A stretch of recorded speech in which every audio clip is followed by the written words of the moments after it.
Blood rushed through Miranda Campbell's ears as the two men dragged her across the auction platform, their fingers digging into her arms like steel traps. It was 1876 in Council Bluffs, Iowa, and though slavery had been abolished over a decade ago, Miranda knew that what was happening now, what they called indentured servitude contracts, was merely a different name for the same evil. $500 for the girl, shouted the auctioneer, a portly man with yellowed teeth and breath that reeked of whiskey. Pretty little thing, ain't she? Good for housework and whatever else you might fancy, the crowd of men laughed, a sound that made Miranda's stomach turn. She had arrived in Council Bluffs just 3 days ago, having fled her home in St. Louis after her parents died from influenza, leaving behind nothing but debts. She'd been promised work as a seamstress, but it had been a lie, a trap set by men who trafficked in human misery. "Let me go." Miranda struggled against her captors, her honey blonde hair falling from its pins as she fought. "This is illegal. You cannot sell a person." One of the men tightened his grip. "Shut your mouth, girl. We bought your father's debt fair and square. 700. Called a voice from the crowd, a heavy-set man with greasy hair and a look that made Miranda's blood run cold. 700 once. The auctioneer raised his hand. 700 twice. Miranda's eyes darted frantically around the crowd. Most looked away, uncomfortable but unwilling to intervene. This wasn't uncommon in frontier towns. The law was whatever powerful men said it was. "She stays with me." The voice cut through the commotion like a knife. Deep and steady, it didn't need volume to command attention. The crowd parted, revealing a tall man stepping forward. His face was partially shadowed by a wide-brimmed hat, but Miranda could see the sharp line of his jaw, covered in stubble, and eyes the color of a storm-swept sky. "Xander Morrison." The auctioneer's jovial tone faltered slightly. "What business do you have here?" The cowboy strode forward, spurs jangling with each deliberate step.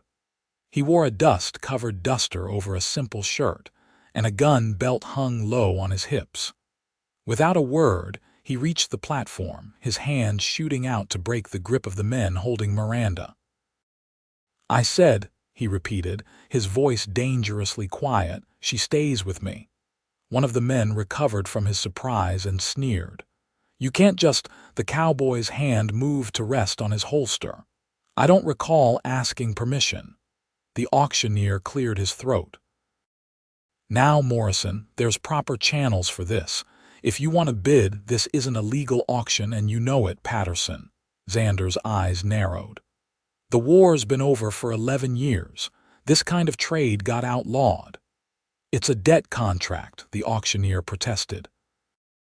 "Perfectly legal, not in my book." Xander turned to Miranda, and for the first time she saw his face clearly. He wasn't handsome in the traditional sense, but there was something compelling about his features, strong and weathered by sun and wind. "Miss, do you wish to go with these men?" Miranda found her voice. "No, they tricked me. I was promised honest work." Xander nodded as if that settled the matter. $1,000, he said, loud enough for everyone to hear.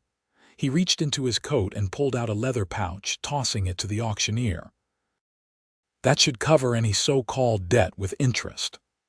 The auctioneer opened the pouch, his eyes widening at the gold coins inside. Miranda could see the calculation in his eyes, the money versus the trouble of fighting Xander Morrison, who clearly had a reputation. "Fine," the auctioneer finally said. "Deal's done, take her." Xander's hand found Miranda's elbow, his touch surprisingly gentle as he guided her from the platform. The crowd parted again, no one willing to challenge him. "You can't do this, Morrison." The man who had bid 700 stepped forward, his face flushed with anger. "I had the high bid." Xander didn't slow his pace. "File a complaint with the marshal, Briggs. You think you're above everybody else just 'cause you own half the valley." Xander stopped then, turning slowly. "I think selling people is wrong. If that puts me above you, then so be it." The confrontation might have escalated, but at that moment, a tall man wearing a marshal's badge stepped onto the street. "What's the commotion here?" "Nothing, Marshal Davis," the auctioneer called quickly. "Just a misunderstanding about a debt contract. All settled now." The marshal's eyes moved from the auction platform to Xander and Miranda, his expression suspicious but not interventionist. "Keep it civil, folks." Miranda felt Xander's hand press slightly at her back, urging her forward. She followed his lead, heart still pounding. They walked in silence until they reached the hitching post where a magnificent black stallion stood waiting. Only then did Miranda pull away from his grasp. "What happens now? What do you want from me?" Her voice trembled despite her attempt to sound strong. Xander's expression softened slightly. "Nothing, miss. I'm not in the habit of buying people." "Then why?" "Because it wasn't right." He adjusted his hat, looking uncomfortable with her scrutiny. "I have a ranch about 10 miles outside of town. My housekeeper, Mrs. Abernathy, could use some help. It's honest work with fair pay if you're interested." He paused. "Or I can give you enough money to take the next stage wherever you want to go." Miranda studied him, trying to detect any deception. All her life she'd been taught to be wary of strange men, especially those offering help. But there was something in this man's direct gaze that made her want to trust him.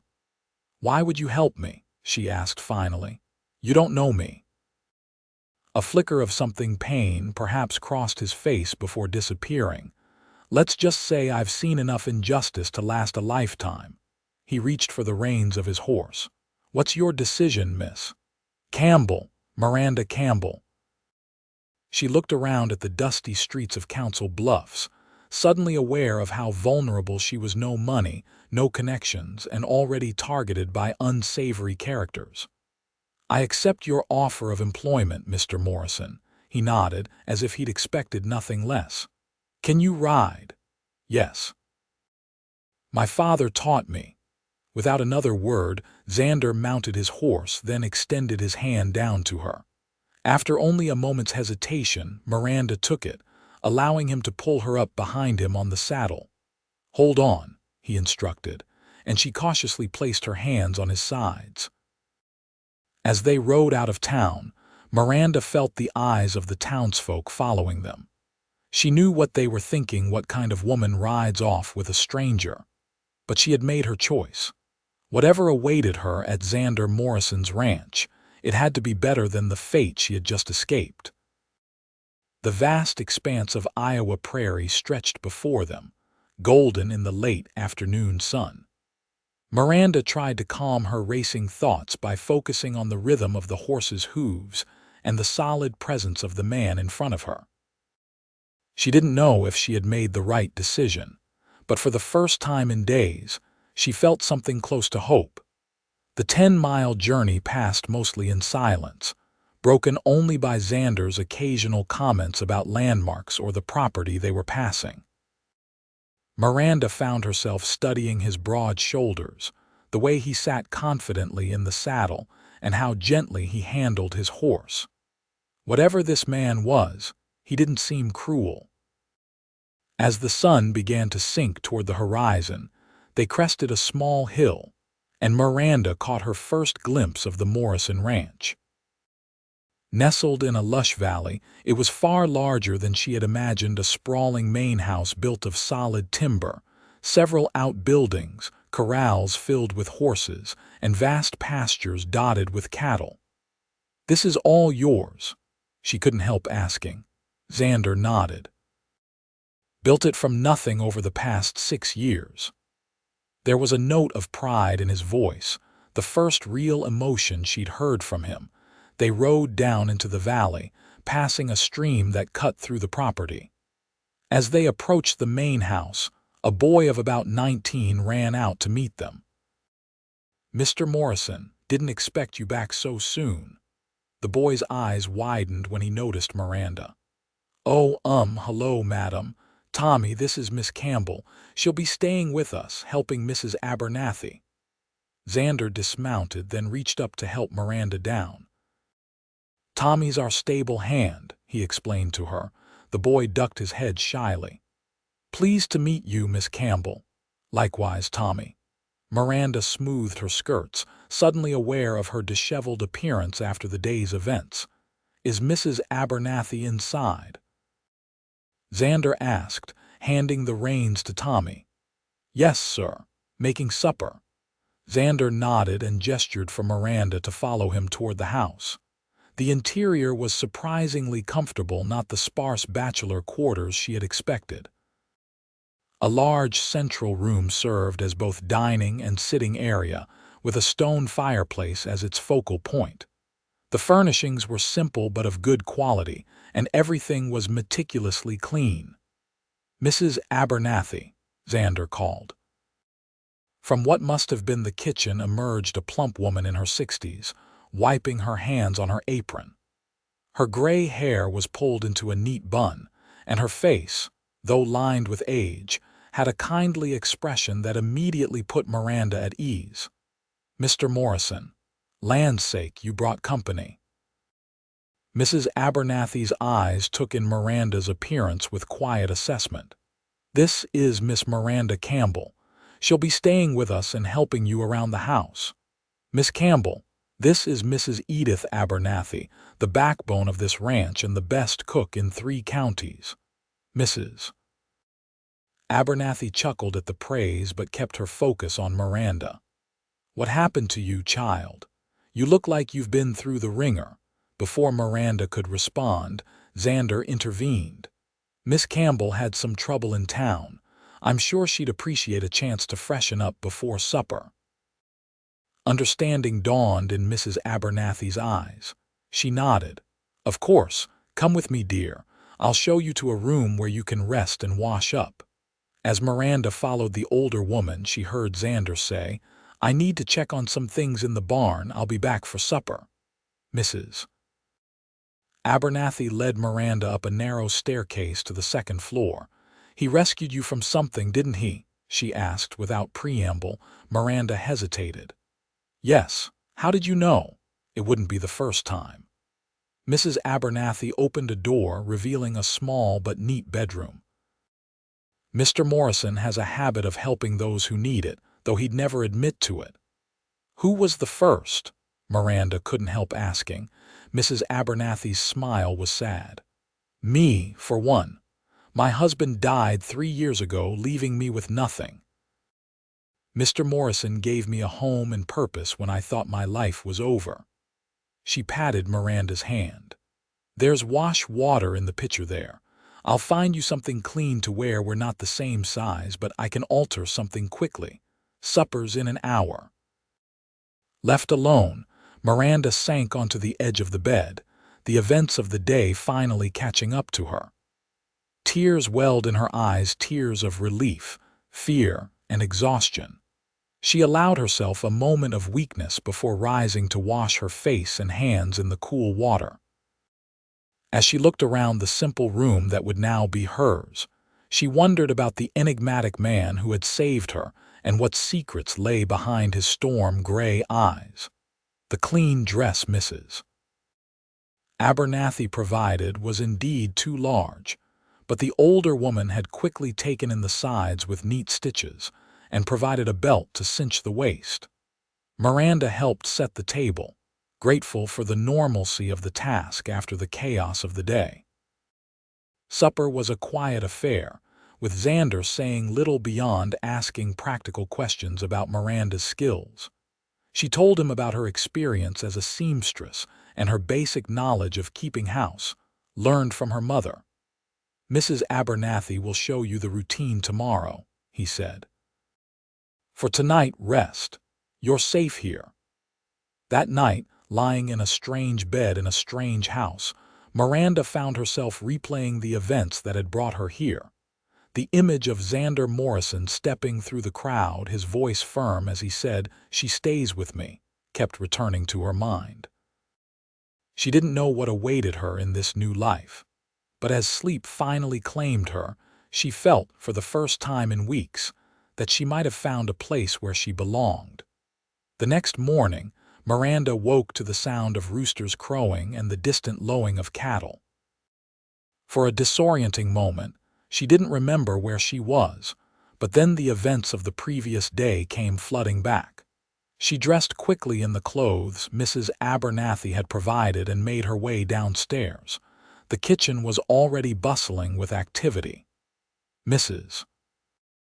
Abernathy stood at the stove, turning bacon in a large cast-iron pan, while a young Native American woman kneaded dough at the table. "Good morning, dear," Mrs. Abernathy greeted her. "This is Lily. She comes from the reservation 3 days a week to help with laundry and baking." Lily looked up with a shy smile. "Hello. It's nice to meet you, Lily," Miranda said, returning the smile. "How can I help with breakfast?" Mrs. Abernathy directed her to set the table and grind coffee beans. As they worked, the older woman explained the rhythm of life on the ranch. "Mr. Morrison is usually up before dawn, checking on the herd with the ranch hands. He comes in for breakfast around 7, along with Tommy and sometimes Mr. Fletcher, the foreman." She gestured toward the window, where Miranda could see several men on horseback in the distance. "That there's Mr. Morrison now, coming back with Mr. Fletcher." Miranda watched as Xander dismounted from his horse with fluid grace. In the morning light, without the tension of the previous day, she could see him more clearly. He moved with the confidence of a man comfortable in his own skin, his interactions with the ranch hands respectful rather than commanding.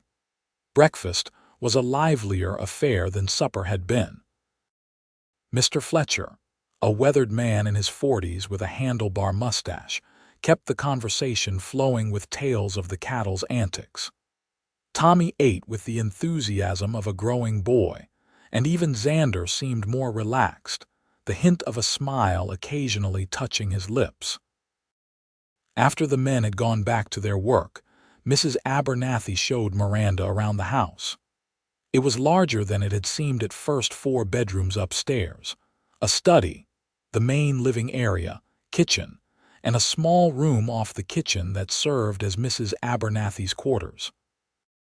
"Mr. Morrison had the house built big, thinking of a family someday," Mrs. Abernathy explained as they hung laundry on the line behind the house. "But that was before."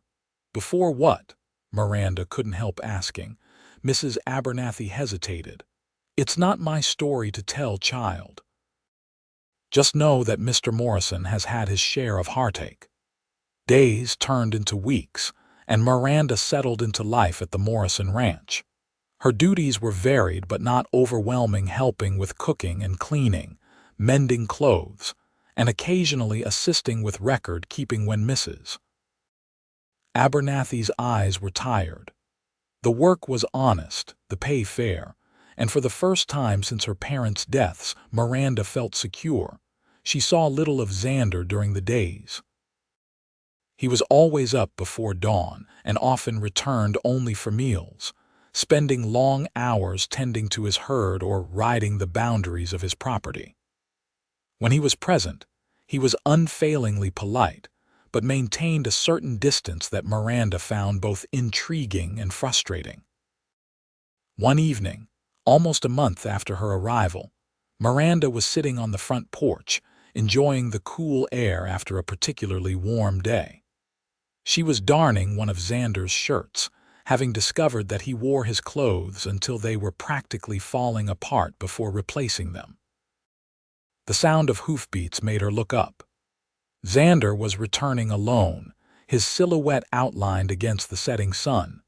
He dismounted smoothly and led his horse toward the barn, then seemed to notice her on the porch. After a moment's hesitation, he changed direction and approached her. "Evening, Miss Campbell, Mr. Morrison." She gestured to the empty chair beside her. "Would you care to join me? It's a beautiful sunset." To her surprise, he nodded and sat, removing his hat and placing it on his knee. They sat in silence for a few minutes, watching as the sky turned brilliant shades of orange and pink. "Are you settling in all right?" he finally asked. "Yes, thank you. Everyone has been very kind." Miranda continued her darning, suddenly aware of his eyes on her hands. "Mrs. Abernathy mentioned that you built this ranch from nothing. That's quite an accomplishment." Something flickered in his eyes, pride, perhaps, or memory. "Had some luck. Found a good plot of land, worked hard, made smart investments when the railroad came through." "It's more than luck, I think," Miranda said quietly. "It takes vision to create something like this."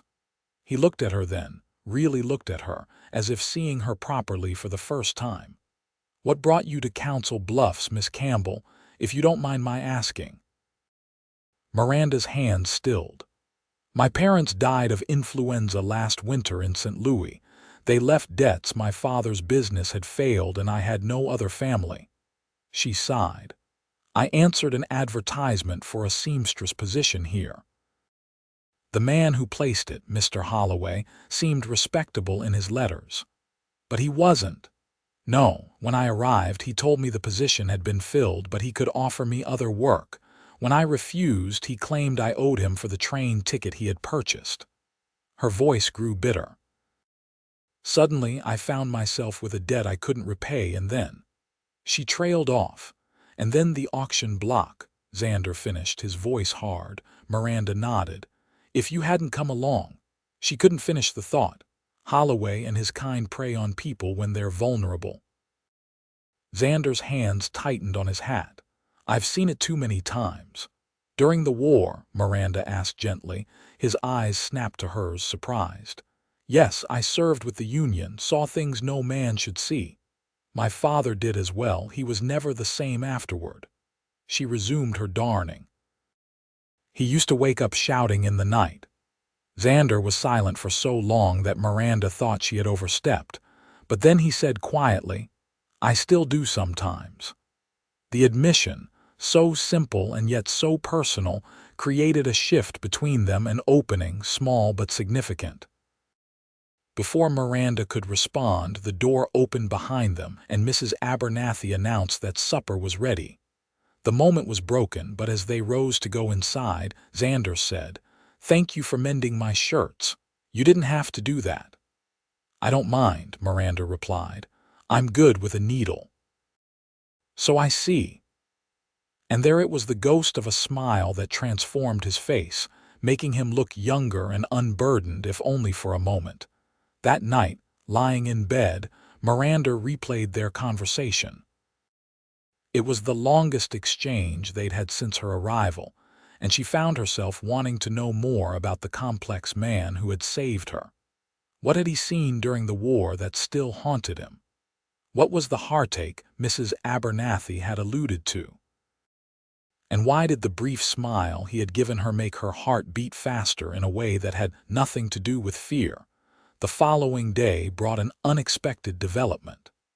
Miranda was helping Mrs. Abernathy prepare lunch when the sound of multiple horses approaching drew their attention.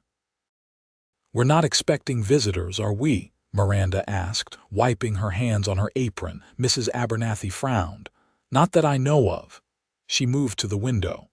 "Land's sake, it's Sheriff Buchanan from town, and he's got that awful Holloway with him."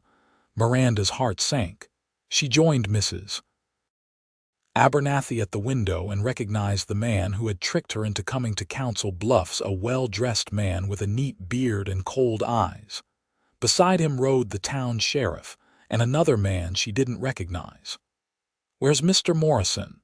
Miranda asked, fear creeping into her voice. "Out with the herd. Mr. Fletcher might be in the barn, though." Mrs. Abernathy squared her shoulders. "You stay inside, dear. I'll see what they want." "No," Miranda said firmly. "This concerns me. I should face them." They stepped onto the porch together as the men dismounted. Sheriff Buchanan touched his hat respectfully. "Mrs. Abernathy, miss, is Mr. Morrison available?" "He's out with the cattle, Sheriff," Mrs. Abernathy replied. "Is there something I can help you with?"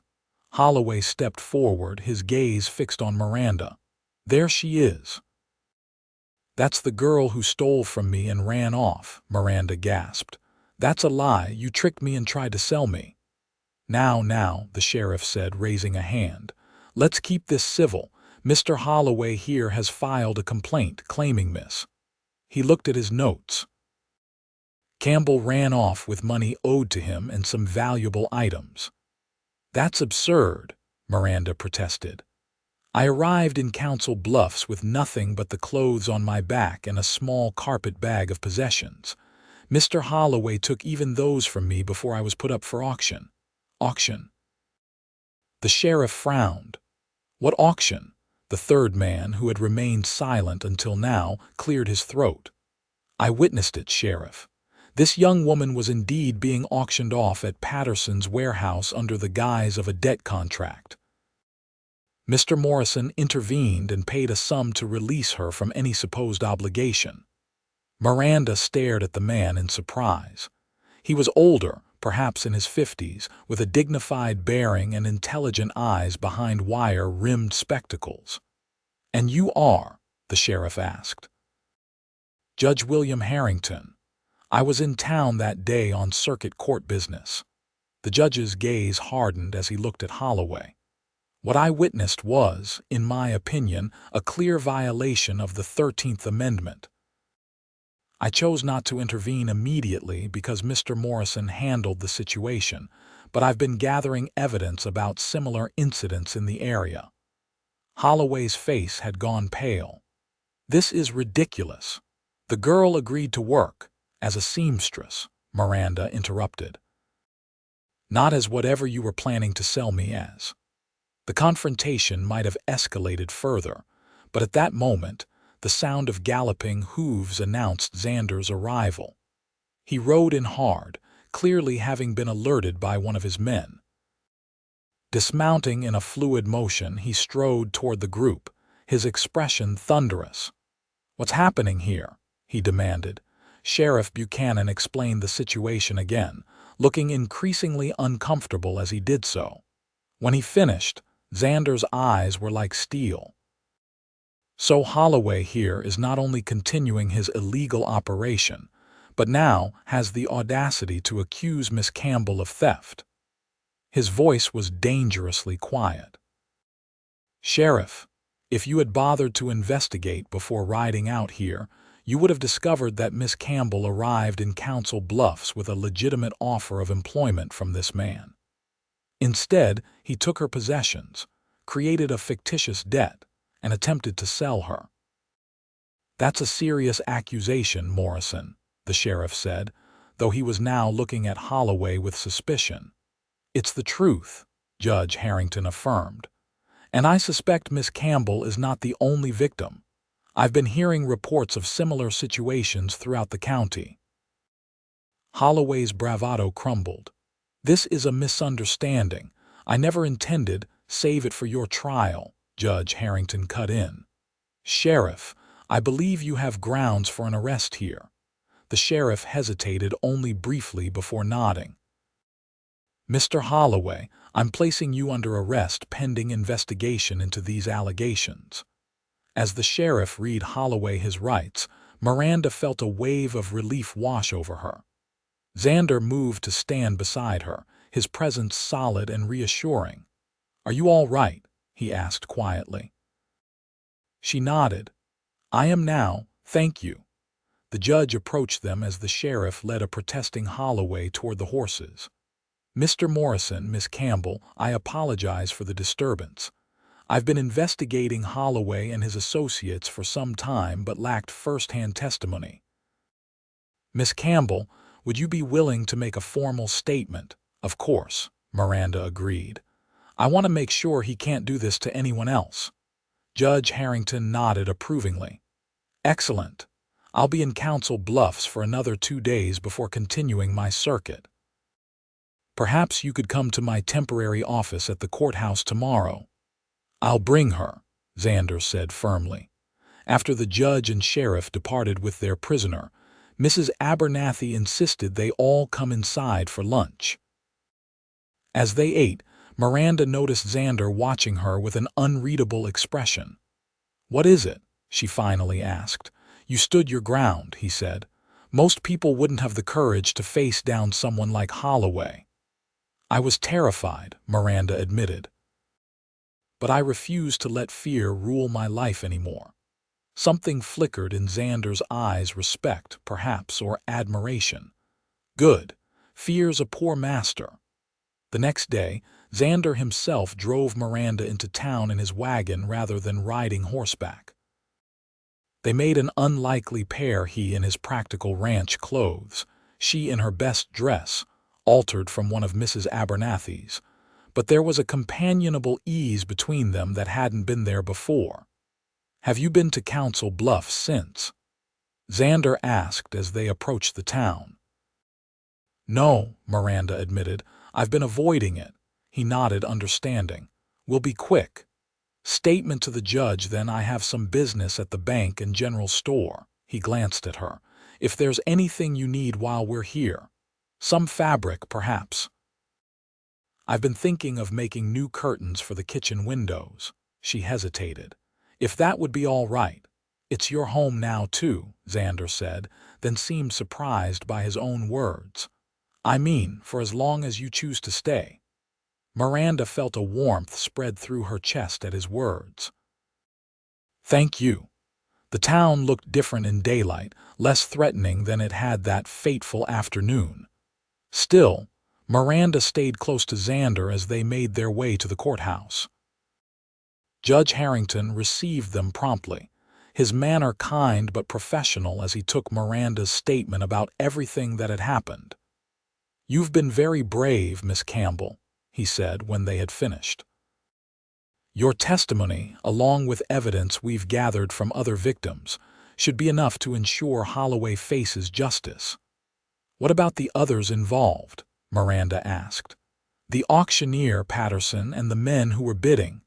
"We're looking into all of that," the judge assured her. "This kind of operation doesn't exist in isolation." As they left the courthouse, Miranda felt a weight lift from her shoulders. The bright summer day suddenly seemed full of promise. At the general store, Xander insisted on paying for the fabric she selected, brushing aside her protests. "Consider it a thank you for all the shirts you've mended," he said. They were loading their purchases into the wagon when a shout made them both turn. "Morrison, thought that was you." A tall man with a bushy beard approached, his manner friendly but his eyes calculating as they moved from Xander to Miranda. "Blackburn," Xander acknowledged with a nod. "What brings you to town?" "Same as always, business." Blackburn's gaze lingered on Miranda. "Aren't you going to introduce me to your lovely companion?" Xander's jaw tightened almost imperceptibly. "Miss Miranda Campbell, this is Carter Blackburn. He owns the neighboring ranch to the west." "A pleasure, Miss Campbell." Blackburn tipped his hat. "I must say, Morrison's been keeping you a secret. We haven't seen him at any social gatherings lately, but now I understand why." Miranda felt color rise to her cheeks at the implication, but before she could respond, Xander spoke. "Miss Campbell works at the ranch, helping Mrs. Abernathy." His tone was clipped. "We should be getting back." Blackburn raised an eyebrow. "Of course, though I hope we'll see you both at the harvest dance next month. The whole county attends." "Perhaps," Xander said noncommittally. "Good day, Blackburn." As they drove away, Miranda couldn't help noticing the tension in Xander's shoulders. "You don't care for Mr. Blackburn," she observed. Xander's hands tightened on the reins. "We have different ways of doing business." Blackburn is the kind of man who sees land and cattle as nothing more than figures in a ledger. He doesn't understand that a ranch is a living thing. There was passion in his voice that Miranda hadn't heard before a glimpse of the man beneath the stoic exterior. "You love your ranch," she said softly. He glanced at her, surprised. "I do. Every acre of it. It shows. The way everything is tended, the way the animals respond to you," she smiled. "Even the way the house feels." "And how does it feel?" he asked, genuine curiosity in his voice. Like a home, Miranda said simply. Not just a place to live, but somewhere with heart. Xander was quiet for a long moment. It wasn't always that way, he finally said. When I first built it, it was just walls and a roof. Something changed when Mrs. Abernathy came. And now. He didn't finish the thought, but his eyes met hers briefly, and Miranda felt something shift between them, a new understanding, perhaps, or the seed of something more. The summer heat gave way to the golden days of early autumn. Miranda's life at the ranch fell into a comfortable rhythm. Mornings spent helping Mrs. Abernathy with household tasks. Afternoons often devoted to sewing or tending the kitchen garden. Sometimes in the evenings, if the weather was fair, she would sit on the porch and watch the sunset, occasionally joined by Xander when his work allowed. Their conversations grew longer and more personal as the weeks passed. Miranda learned that Xander had come west after the war, unable to return to his family farm in Pennsylvania, where too many memories haunted him. He had worked on various ranches, learning the business from the ground up, before staking his claim to this land. In turn, she told him about her childhood in St. Louis, her mother's gift for storytelling, and her father's workshop where he had crafted fine cabinetry before the war changed him. She spoke of her dreams of someday having her own dress shop, a dream that had seemed impossible after her parents' deaths, but now felt like it might someday be within reach again. "You could do it here," Xander said one evening as they sat on the porch. "Council Bluffs is growing. There's no proper dressmaker in town." Miranda looked at him in surprise. "You think so? I've seen your work. The curtains you made, the shirt you sewed for Tommy's birthday." He gestured toward the main street of the small settlement that had sprung up near the ranch, a handful of buildings including a general store, blacksmith, and small church. "We could convert one of the empty buildings. The railroad brings new people through regularly." Miranda asked, her heart beating faster. Xander seemed to realize what he had said and looked away. "I meant, I could help you get started, if you wanted." There was an awkward silence, broken when Mrs. Abernathy called them in for supper. But the idea took root in Miranda's mind, growing alongside her increasingly complicated feelings for Xander Morrison. The harvest dance that Blackburn had mentioned was indeed a major event in the county. Held in a large barn on neutral territory between the main ranches, it brought together families from miles around for an evening of music, dancing, and socializing. "You should go," Mrs. Abernathy told Miranda as the day approached. "You've been working non-stop since you arrived. A little fun would do you good." "I don't have anything suitable to wear," Miranda protested. Mrs. Abernathy's eyes twinkled. "What about that blue fabric you bought in town? The one you've been saving for a special occasion?" Miranda hesitated. "Do you think Mr. Morrison will attend?" "He usually makes an appearance, even if he doesn't stay long," Mrs. Abernathy said casually, though there was a knowing look in her eyes that made Miranda blush. That settled it. Miranda spent her free moments over the next few days creating a simple but elegant dress from the blue fabric. The color reminded her of the summer sky, and she designed the bodice to be modest but flattering, with small tucks that accentuated her slender waist. The night of the dance arrived, crisp and clear with the first hint of autumn in the air. To Miranda's surprise, Xander not only agreed to attend but offered to escort her, along with Mrs. Abernathy, Tommy, and Mr. Fletcher. "You look beautiful," he said quietly when she came downstairs in her new dress, her hair arranged in a simple but elegant style. "Thank you." Miranda couldn't help the pleased smile that spread across her face. "You look quite handsome yourself." Indeed he did, having traded his work clothes for a clean white shirt, dark vest, and his best denims. He had even trimmed his beard, revealing more of his strong jawline. The barn where the dance was held had been transformed with lanterns, autumn flowers, and bunting. A small band played lively tunes, and tables laden with food lined one wall. As they entered, Miranda was acutely aware of the curious glances directed their way. "People are staring," she whispered to Xander. "Let them," he replied, his hand warm at the small of her back. "It's not often I bring a beautiful woman to these things." The evening progressed pleasantly. Miranda was introduced to many of the local families and found herself welcomed despite her status as a newcomer. She danced with Tommy, who stepped on her toes but was earnestly apologetic, and with Mr. Fletcher, who turned out to be surprisingly light on his feet for such a weathered cowboy. "May I have the next dance, Miss Campbell?" She turned to find Carter Blackburn beside her, hand extended. Miranda hesitated, glancing at Xander, who stood nearby talking with another rancher. "I don't bite," Blackburn said with a smile that didn't quite reach his eyes. "And I promise not to step on your toes like young Tommy." Reluctantly, Miranda placed her hand in his, allowing him to lead her onto the dance floor. Blackburn was a competent dancer, guiding her smoothly through the steps, but there was something in his manner that made her uncomfortable, a subtle possessiveness in his touch, perhaps, or the way his eyes seemed to be gauging her reactions. "You've made quite an impression on our Xander," he said as they turned. "I haven't seen him this animated in years." "Mr. Morrison has been very kind to me," Miranda replied carefully. Blackburn chuckled. "Kind, yes, but there's more to it than kindness, wouldn't you say? The way he looks at you." Miranda felt her cheeks warm.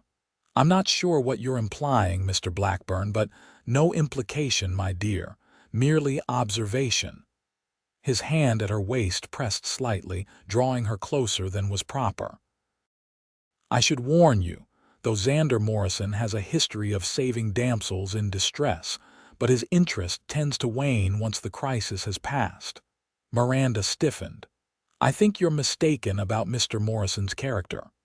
"Am I?" Blackburn's voice dropped lower. "Ask him about Sarah Winters sometime. See how he responds." Before Miranda could reply, a firm hand tapped Blackburn's shoulder. "Mind if I cut in?" Xander's voice was polite, but his eyes were hard. Blackburn stepped back with exaggerated courtesy. "Not at all. Miss Campbell is a delightful partner. You're a lucky man, Morrison." As he walked away, Xander took Miranda's hand, his touch gentler than Blackburn's had been. "I apologize for not rescuing you sooner. I was cornered by old Mrs. Peterson about her cattle crossing my land." "No rescue needed," Miranda assured him, though she was relieved to be dancing with him instead. "Though Mr. Blackburn is interesting." Xander's expression darkened. "Did he say something to upset you?" Miranda hesitated. The name Sarah Winters burned in her mind, but she couldn't bring herself to ask about it here in the middle of a crowded dance floor. "Nothing specific, just a certain manner that's a bit presumptuous."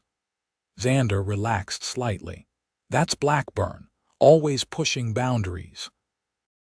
They fell silent as the music slowed, and Miranda suddenly became very aware of Xander's hand at her waist, the warmth of his palm against hers, and the way their bodies moved in harmony. When she looked up, she found him watching her with an intensity that made her breath catch. "Miranda," he said, her name sounding different somehow in his deep voice. Whatever he had been about to say was interrupted by a commotion near the entrance. A young ranch hand burst in, looking frantic. "Fire!" he shouted. "Fire at the Morrison Ranch!" Chaos erupted as people rushed toward the doors. Xander grabbed Miranda's hand, pulling her through the crowd. Outside, they could see the orange glow on the horizon in the direction of the ranch. "Oh, God," Miranda whispered, her heart racing with fear. Xander was already issuing orders, organizing men with horses and wagons. Mrs. Abernathy and Tommy, ride with Fletcher, he commanded. Miranda, come with me. The journey back to the ranch was a blur. Miranda clung to Xander as they galloped through the night, his body tense with fear and determination. As they crested the final hill, the full extent of the disaster became clear. The barn was engulfed in flames, and the fire was spreading toward the corrals where horses neighed in panic. "The house?" Miranda asked, her voice trembling, "still safe for now?" Xander spurred his horse faster. "But if the wind shifts?" They reached the ranch to find several of the hands who had stayed behind already fighting the blaze. Xander leapt from his horse and began shouting orders, men to save the livestock, others to form a bucket line from the stream. Miranda dismounted and rushed to help, grabbing empty buckets from a pile near the house. For hours they fought the fire, passing buckets down the line, the heat searing their faces and the smoke making their eyes water. Miranda worked until her arms ached, her beautiful blue dress ruined with soot and water, but she didn't care. Dawn was breaking when they finally brought the fire under control. The barn was a total loss, along with a storage shed and part of one corral, but they had managed to save all the animals and keep the flames from reaching the house. Miranda found Xander standing amid the smoldering ruins of the barn, his face and clothes blackened with soot, his expression one of barely controlled rage. "This wasn't an accident," he said when she approached. "Someone set this fire. How can you tell?" Miranda asked, though she feared she already knew the answer. "It started in two places at once, and I found this." He held up a piece of cloth that smelled strongly of kerosene. "No one at my ranch would be this careless." Miranda thought of Blackburn at the dance, his subtle threats and the way he had watched them leave. "Do you think?" Xander's jaw tightened.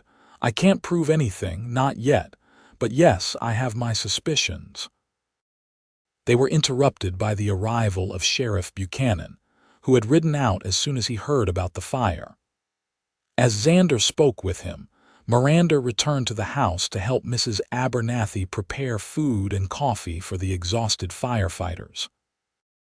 "Land's sake, child, you look dead on your feet," Mrs. Abernathy said when she saw her. "Go wash up and rest." "I'm fine," Miranda insisted, though in truth every muscle in her body ached. "There's too much to do." Mrs. Abernathy's expression softened. "You love this place too, don't you?" "It's become your home." Miranda realized with some surprise that it was true. In the few months she had been here, the Morrison Ranch had come to mean more to her than anywhere since her parents' house in St. Louis. And it wasn't just the place, it was the people. Mrs. Abernathy with her practical kindness, Tommy with his boyish enthusiasm, Mr. Fletcher with his quiet dependability, and Xander. Especially Xander. "Yes," she admitted, "it has." The days following the fire were filled with hard work as everyone pitched in to clear the debris and begin rebuilding. Neighbors came to help, bringing supplies and willing hands, a testament to the respect Xander had earned in the community, despite his reserved nature. Miranda found herself working alongside Xander more often, planning the new barn, organizing supplies, and keeping records of expenses. They fell into an easy partnership that felt natural, as if they had been working together for years rather than months.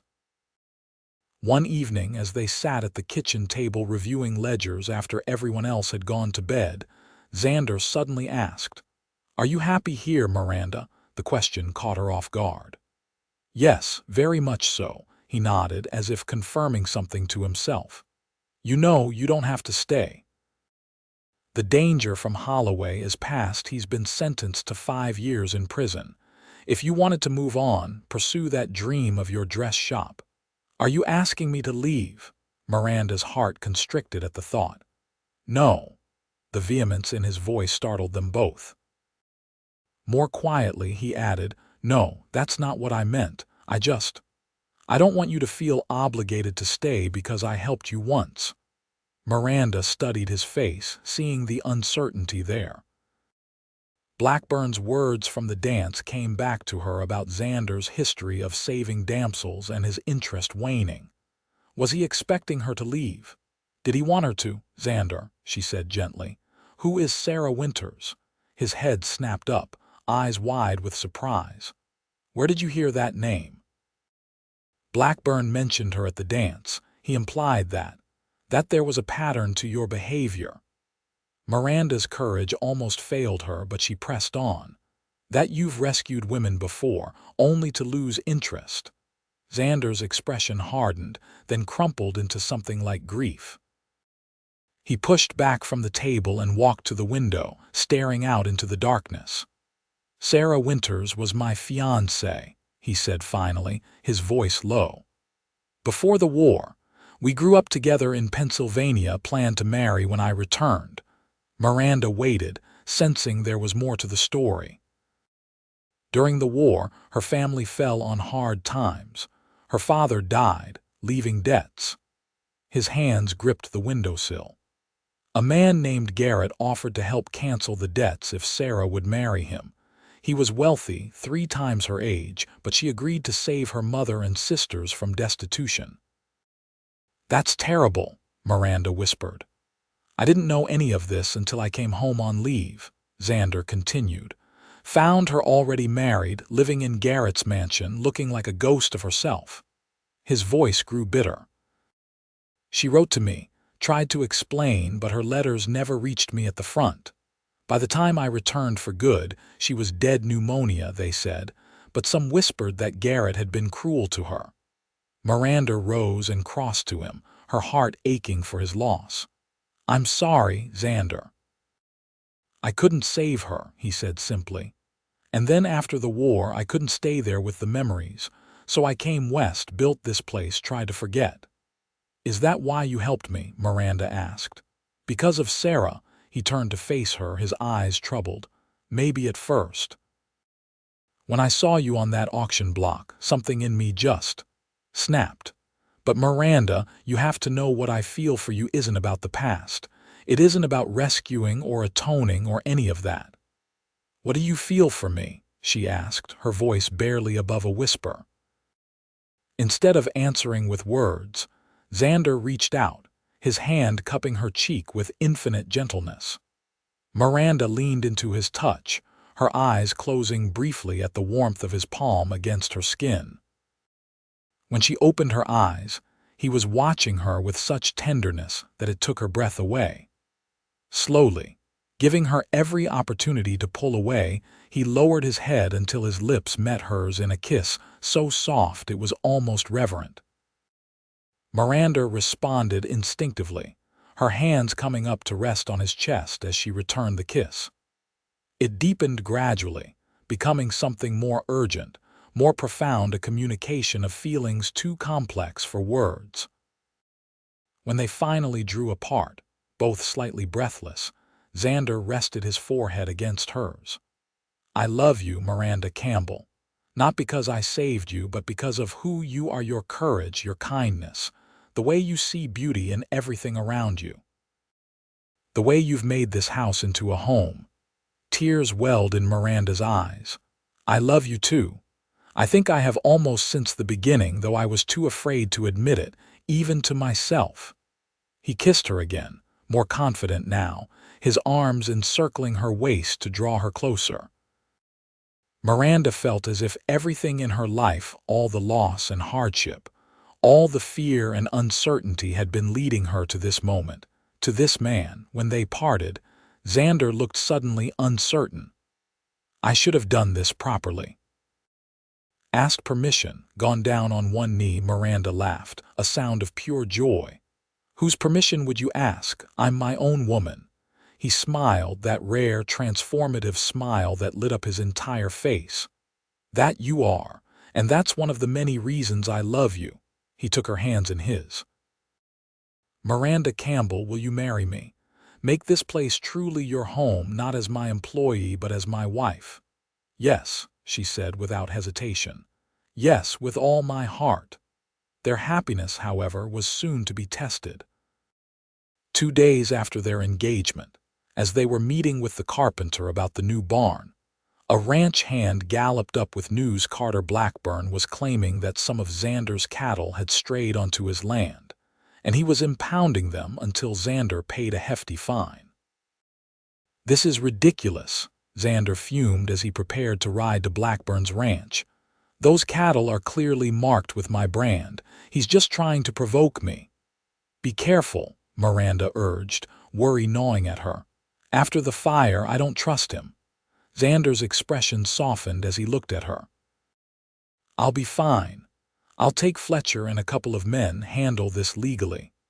But by nightfall, they hadn't returned, and Miranda's worry turned to fear. She was pacing the front porch when Tommy rode in at a gallop.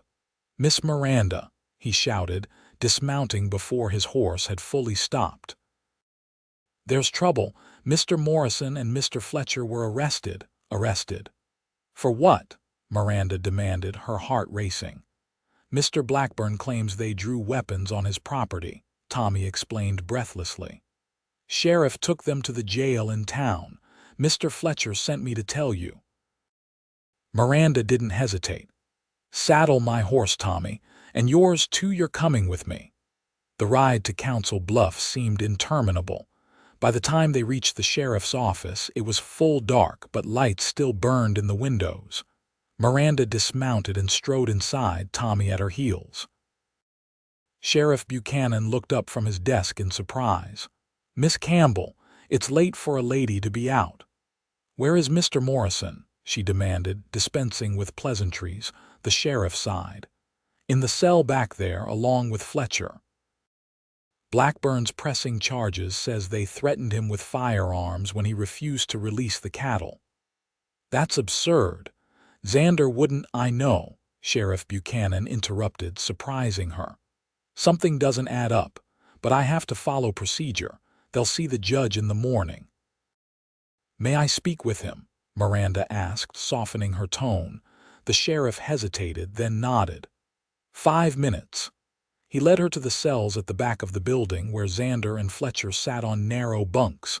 Xander leapt to his feet when he saw her. "Miranda, you shouldn't be here." "Of course I should," she replied firmly. "What happened?" Fletcher snorted from his bunk. "Blackburn happened. Had a dozen men waiting for us, claimed we were trespassing. When we insisted on seeing our cattle, they drew on us. We defended ourselves, and suddenly we're the criminals." Xander gripped the bars, his knuckles white. "He wants the ranch, Miranda. That's what this is about. He approached me last month with an offer to buy, said he was expanding. When I refused, he warned there would be consequences. The fire," Miranda realized, "and now this." Xander nodded grimly. "I can't prove he set the fire, but this is just the beginning. He'll keep coming after us." Miranda's mind raced. "Judge Harrington, could he help?" "He's still on circuit, won't be back for days," Sheriff Buchanan said, returning to inform them their time was up. "I'll fix this," Miranda promised, reaching through the bars to touch Xander's face. "Just hold on." Outside, she conferred briefly with Tommy. "Ride back to the ranch. Tell Mrs. Abernathy what's happened, then find as many of our hands as you can. I need someone to get a message to Judge Harrington, wherever he is on his circuit." "What are you going to do, Miss Miranda?" Tommy asked, eyes wide. Miranda squared her shoulders. "I'm going to find evidence. Blackburn isn't as clever as he thinks he is." She spent the night at the town's small hotel, her mind working through possibilities. By morning, she had a plan. After watching Xander's hearing where the local magistrate, clearly intimidated by Blackburn's influence, set an exorbitant bail, Miranda put her plan into action. Her first stop was the land registry office, where she requested records of all property transactions involving Blackburn in the past 5 years. The clerk was reluctant until Miranda mentioned Judge Harrington's name and their connection. What she found confirmed her suspicions.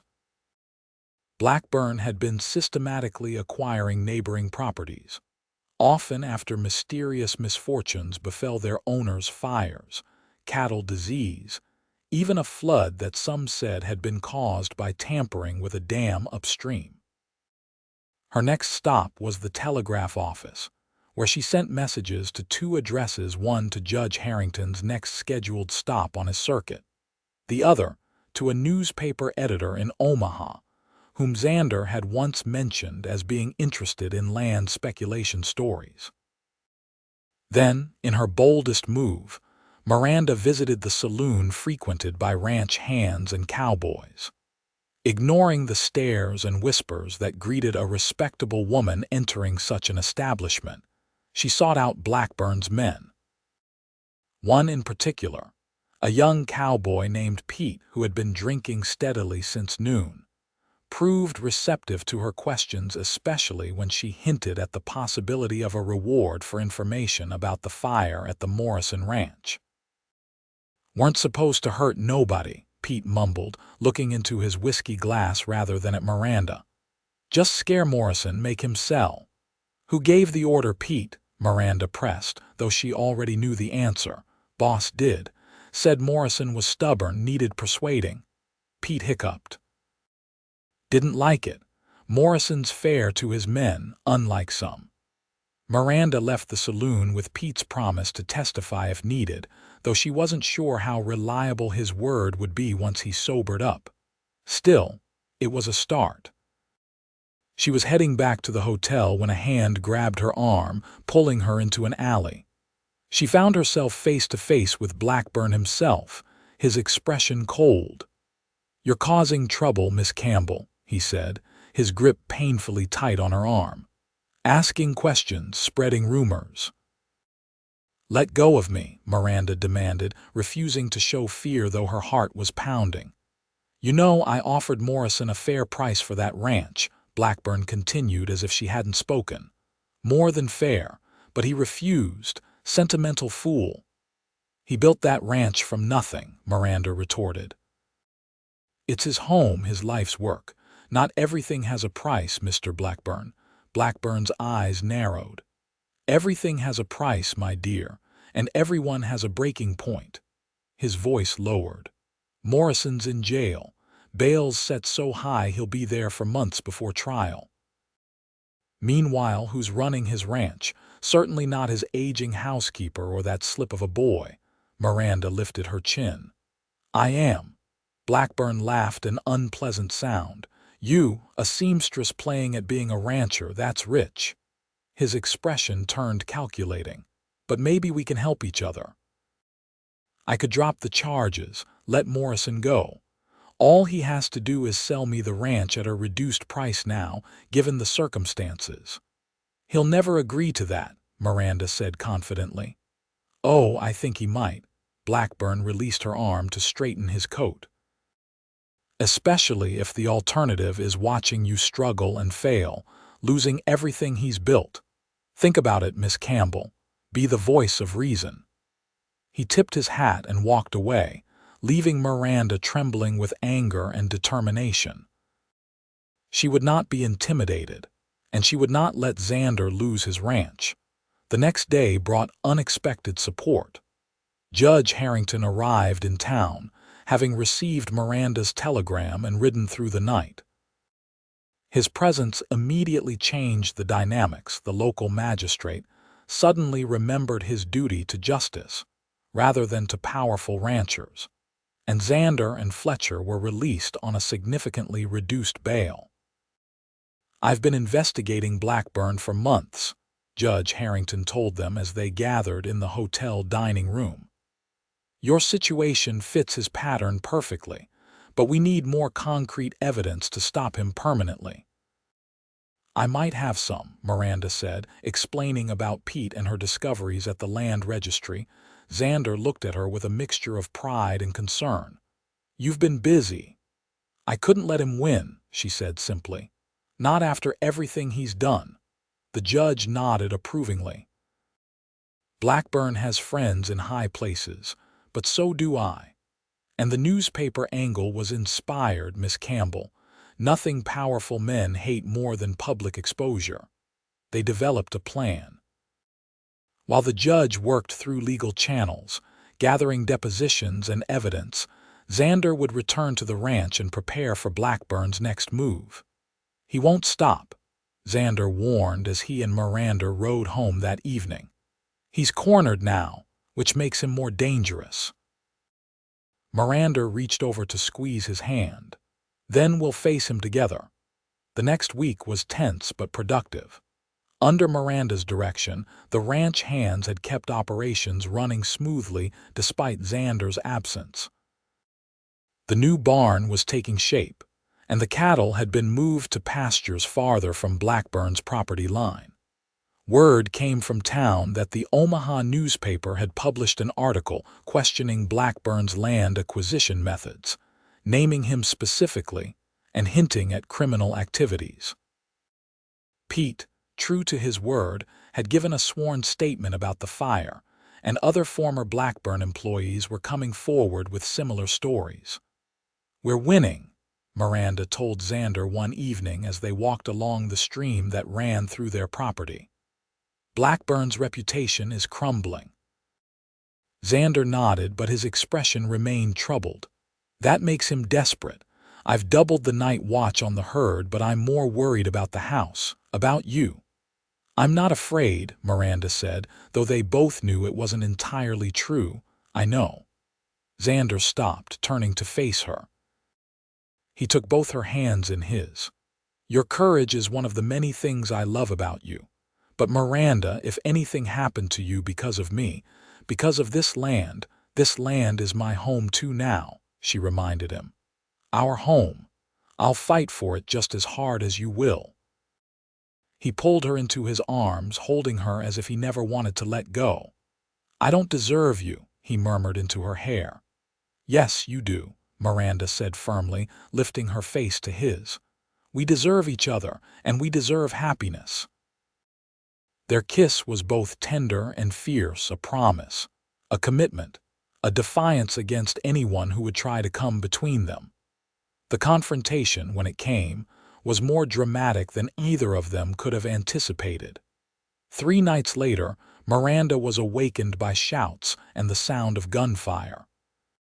She rushed to the window to see riders approaching the house, torches in hand. She threw on a robe and ran downstairs to find Xander already arming himself, Fletcher beside him. "It's Blackburn," Xander confirmed grimly. "At least a dozen men with him." "They mean to burn us out," Fletcher added, checking his rifle. Mrs. Abernathy appeared, her gray hair in a braid down her back, a shotgun in her hands. "Not if I have anything to say about it." Miranda grabbed her own rifle. Xander had insisted on teaching her to shoot in the weeks since the fire, and moved to a window. Outside, she could see the riders circling, just beyond the reach of the lamps that illuminated the yard. Blackburn's voice carried clearly through the night. "Come out, Morrison. Time to settle this. Stay inside," Xander instructed them all. "Fletcher, take the back. Mrs. Abernathy, the kitchen. Miranda, stay with me." More ranch hands arrived, having heard the commotion from the bunkhouse. They took up positions at other windows, creating a defensive perimeter. "This is madness," Miranda whispered. "He can't possibly think he'll get away with attacking us openly." "He's desperate," Xander replied, his voice calm despite the tension evident in every line of his body. "The newspaper articles, the testimonies his investors are pulling out. This is his last chance to get what he wants." A flaming arrow arced toward the roof but fell short, landing harmlessly in the dirt. Another followed, closer this time. "That does it," Xander muttered. He raised his voice. "Blackburn, you're trespassing on my property. Leave now or face the consequences. The only consequence that matters is what happens when you cross me," Blackburn shouted back. "This is your last chance, Morrison. Sell to me, or I burn it all down with you inside." Miranda's hand found Xander's in the darkness. "We won't let him win," she whispered. Xander squeezed her hand, then rose. "I'm going out there." "Xander, no, he wants me. If I can keep him talking, it gives the others time to circle behind them." He cupped her face in his hands. "Trust me." Before she could protest further, he was moving, slipping out the front door and onto the porch. Miranda followed as far as the doorway, rifle ready. "Here I am, Blackburn," Xander called, his voice steady. "Let's talk like civilized men." Blackburn urged his horse forward, into the pool of light cast by the house lamps. "There's nothing to talk about. You sign the deed over to me tonight, or this ends badly for you and everyone in that house." "Including the women." Xander's disgust was evident. "Is that who you are now, a man who threatens women and burns homes?" "Don't play the moral card with me, Morrison," Blackburn snarled. "Business is business." "This isn't business," Xander countered. "This is theft and intimidation, and it ends tonight." As if on cue, the sound of galloping hooves approached from the main road. Blackburn's men turned nervously, guns raised. Into the yard rode Sheriff Buchanan, accompanied by a dozen deputies and several men Miranda recognized from town. "What's the meaning of this, Carter?" the sheriff demanded, reining in his horse. "Blackburn was just leaving," Xander said calmly. "The hell I was," Blackburn shouted, drawing his pistol. "This is between Morrison and me. Put the gun down, Carter," Sheriff Buchanan ordered, his own weapon now trained on Blackburn. "It's over.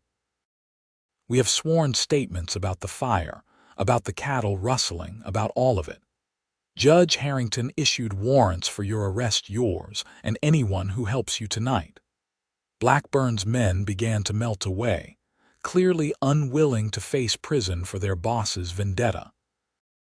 Soon only Blackburn himself remained, his face contorted with rage. "You think this is over?" he spat at Xander. "You've ruined me." "You ruined yourself," Xander replied evenly. "Now drop the gun before you add murder to your charges." For one terrible moment, Miranda thought Blackburn would shoot anyway. The wild look in his eyes spoke of a man with nothing left to lose. She raised her rifle, prepared to defend Xander if necessary. But then Blackburn's shoulders slumped, the fight going out of him. He let his pistol fall to the ground. "You win, Morrison. For now." As the sheriff and his deputies took Blackburn into custody, Xander turned back toward the house. His eyes found Miranda in the doorway, and the relief on his face was palpable.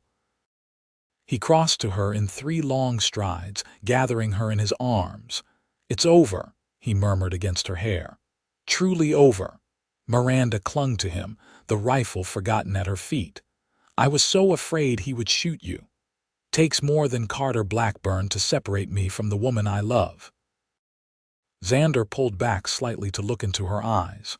"You were magnificent, you know, standing there like an avenging angel with that rifle." She laughed shakily. "I was terrified." "Being brave doesn't mean not being scared," he said softly.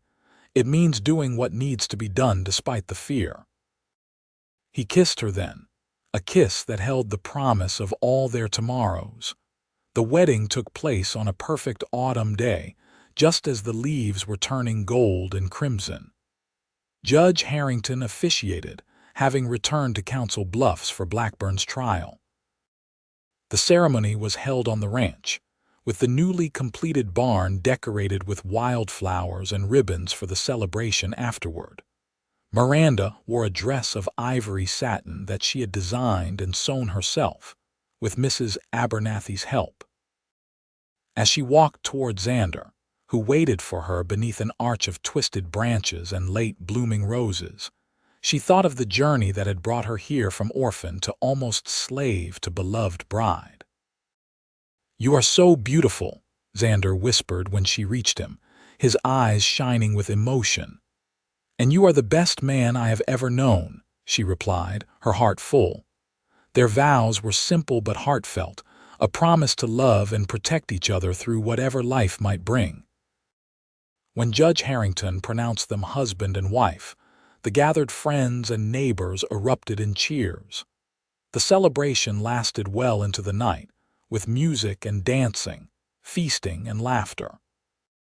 Miranda danced with her new husband, with Tommy, who stepped on her toes only twice, with Fletcher, who surprised everyone with a fine singing voice after a few glasses of punch, and even with Judge Harrington, who told her she was the most courageous young woman he had ever met. As the evening drew to a close, Miranda found herself standing on the porch with Xander, looking out over their land in the moonlight. "Happy?" he asked, his arm around her waist. "Completely," she assured him, leaning into his embrace. "And you?" "More than I ever thought possible." He turned to face her, his expression suddenly serious. "I want you to know something, Miranda. That dress shop we talked about, I meant what I said. If that's still your dream, we'll make it happen. I don't want you to give up who you are because you're my wife." Miranda touched his face tenderly. "My dream has changed, Xander. I still love sewing, and maybe someday I'll want that shop. But for now, this land, our home, this is my dream." He kissed her then, a kiss that felt like coming home and setting out on an adventure all at once. 1 year later, on another perfect autumn day, Miranda sat in a rocking chair on the porch, a small bundle in her arms. Xander knelt beside them, his face transformed with wonder as he gazed at their newborn son. "He has your eyes," Miranda said softly, touching the baby's downy head. "And your spirit, I'll wager," Xander replied, his voice thick with emotion. "What shall we call him?" Miranda looked out over the land that had become her home, the ranch that had been built with love and defended with courage. "Benjamin," she decided. "It means son of my right hand, because he is a symbol of our strength together." "Benjamin Morrison," Xander tested the name, then nodded. "It's perfect." As the sun set over their land, painting the sky in shades of gold and crimson, Miranda reflected on the journey that had brought her here. From that terrifying day on the auction block to this moment of perfect joy, she had traveled a path she could never have imagined. "What are you thinking?" Xander asked, settling into the chair beside hers. Miranda smiled, adjusting the blanket around their sleeping son. "I was thinking about the day we met, when those men were dragging me away at the auction, and you broke their grip and said I stayed with you." Xander reached over to take her hand. "Best decision I ever made." "For both of us," Miranda agreed, her heart full of love for this man who had saved her in so many ways and whom she had saved in return. "For all three of us now." As twilight deepened into night, they sat together on the porch of the home they had built and defended, their son sleeping peacefully between them, their future stretching out before them like the vast prairie full of promise, challenge, and most of all, love.